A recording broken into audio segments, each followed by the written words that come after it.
Hello दोस्तों, अगर आप हरियाणा कौशल रोजगार निगम में लगे हुए हो, कच्चे कर्मचारी हो, कॉन्ट्रैक्ट बेस पर लगे हुए हो या आउटसोर्सिंग पॉलिसी पार्ट 1 पार्ट 2। जी हाँ दोस्तों, जैसा कि आपको इन्फॉर्मेशन है, 1,20,000 कच्चे कर्मचारी जो हरियाणा सरकार द्वारा पक्के करने का जो एक अध्यादेश जारी हुआ था, उसको एक बहुत बड़ा झटका। जी हाँ दोस्तों, मैं जो दिखाऊंगा लाइव प्रूफ के साथ दिखाऊंगा। रेगुलर नोटिफिकेशन के लिए चैनल को सब्सक्राइब कर लीजिए। व्हाट्सएप ग्रुप, टेलीग्राम ग्रुप का लिंक डिस्क्रिप्शन में दे दिया गया है, आप उसे भी ज्वाइन कर लीजिए।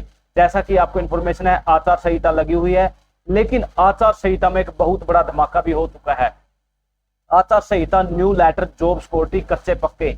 जी हाँ दोस्तों, मैं बिल्कुल लाइव प्रूफ, नाम, पोस्ट, पद सभी के साथ मैं आपको दिखाने वाला हूं। कहीं ना कहीं एक बुरी खबर भी है और एक बेहतरीन खुशखबरी वाली भी खबर है।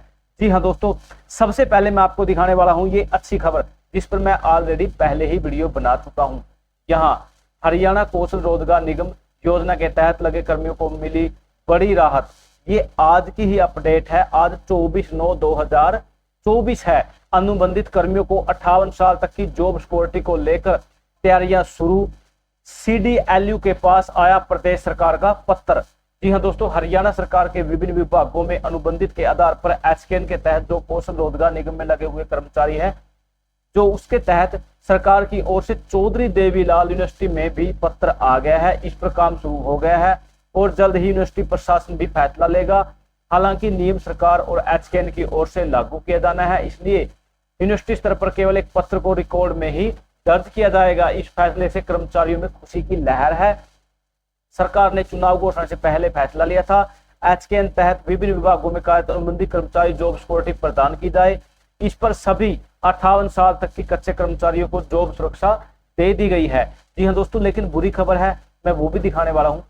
CDLU में आया पत्र, कर्मचारियों में खुशी की लहर। ये शीर्षा चौधरी देवीलाल यूनिवर्सिटी है, जो उसके तहत जो कर्मचारी लगे हुए हैं, उसके अंदर जो क्या क्या पोस्ट है उनमें जो लगे हुए हैं, जैसे उसके अंदर क्लर्क लगा हुआ है, सुरक्षा कर्मचारी, सिक्योरिटी गार्ड, अन्य पद भी जितने कर्मचारी लगे हुए हैं उसमें कौशल रोजगार निगम में, वो सभी के तहत जो लेटर आया हुआ है, उसके अंदर आप क्लर्क लगे हुए हो, सिक्योरिटी गार्ड हो, अन्य जितने भी कौशल रोजगार निगम के तहत कार्यरत कर्मचारी हैं, वो सभी का इसके अंदर नाम दे दिया गया है। CDLU की जनरल ब्रांच ने प्रक्रिया शुरू कर दी गई है। पत्र आ गया है, धीरे धीरे सभी डिपार्टमेंट, सभी पोस्टों के लिए ये सभी आपके पास पहुंच जाएगा। लेकिन एक इंफॉर्मेशन गलत, और ये जो एक आपके लिए झटका है, वो अस्थायी कर्मी लंबी सेवा अवधि के आधार पर नहीं कर सकता नियमित होने का दावा। जी हाँ दोस्तों, मैं आपको एक इंफॉर्मेशन देना चाहता हूँ। आप मेरे पास कमेंट करोगे, सर ये एक पुरानी कटिंग है, आप बोलोगे मैं इस पर ज्यादा आपके साथ कोई भी बहस नहीं करना चाहता, ये कटिंग पुरानी है या नहीं है। लेकिन मैं आपको एक बात बताना देना चाहता हूँ, अगर ये पुरानी है तब भी आपके लिए बुरी खबर है, और ये नई है तब भी कहीं ना कहीं आपके लिए बुरी खबर हो सकती है।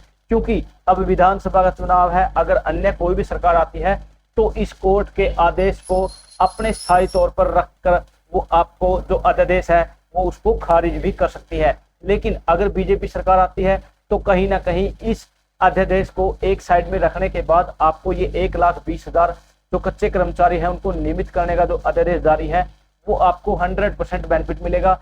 क्योंकि सेंटर के अंदर भी जो बीजेपी सरकार है वो कहीं ना कहीं आपको बेनिफिट दे सकती है। लेकिन अगर ये सरकार चेंज हो जाती है और वो अपने ही अधिकारी या अपने ही वर्कर या अपने ही हिसाब से नए प्रोसेस से कच्चे कर्मचारियों को पक्का करेगी, उसमें कहीं ना कहीं आपके लिए नुकसान हो भी सकता है। मैं लेकिन डायरेक्टली नहीं बोल सकता होगा।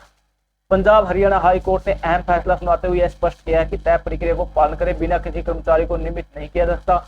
यदि ऐसा किया जाता है तो सीधे तौर पर ये बैकडोर एंट्री होगी, जिसकी अनुमति अदालत भी नहीं दे सकती।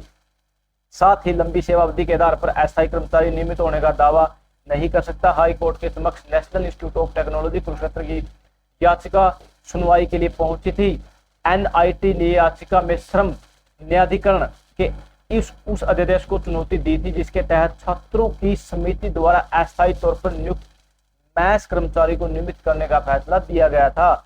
हाई कोर्ट ने पाया कि मैस कर्मचारी को नियुक्त करते हुए निर्धारित प्रक्रिया का पालन नहीं किया गया था, और न ही विज्ञापन था, और न ही कोई साक्षात्कार, और न ही कोई लिखित परीक्षा थी। लेकिन आपके लिए बेनिफिट क्या रहेगा, आपके लिए एडवर्टाइजमेंट भी निकाला जाता है HKN के डिपार्टमेंट ऑफिशियल साइट पर डिपार्टमेंट की तरफ से, और जो नियमित प्रक्रिया है, क्वालिफिकेशन है, उसको भी ध्यान में रखा जाता है।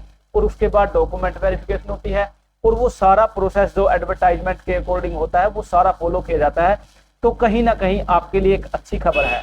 जी हाँ दोस्तों, बेहतरीन खुशखबरी है जो कि आपको पॉजिटिव ही आपको लेनी चाहिए और पॉजिटिव ही इसका आपको बेनिफिट होगा। आई होप ये गुड न्यूज ही है, लेकिन जैसी आपको लगी, अच्छी लगी, बुरी लगी, वो आप कमेंट सेक्शन में लिखें। थैंक यू दोस्तों, नमस्कार दोस्तों।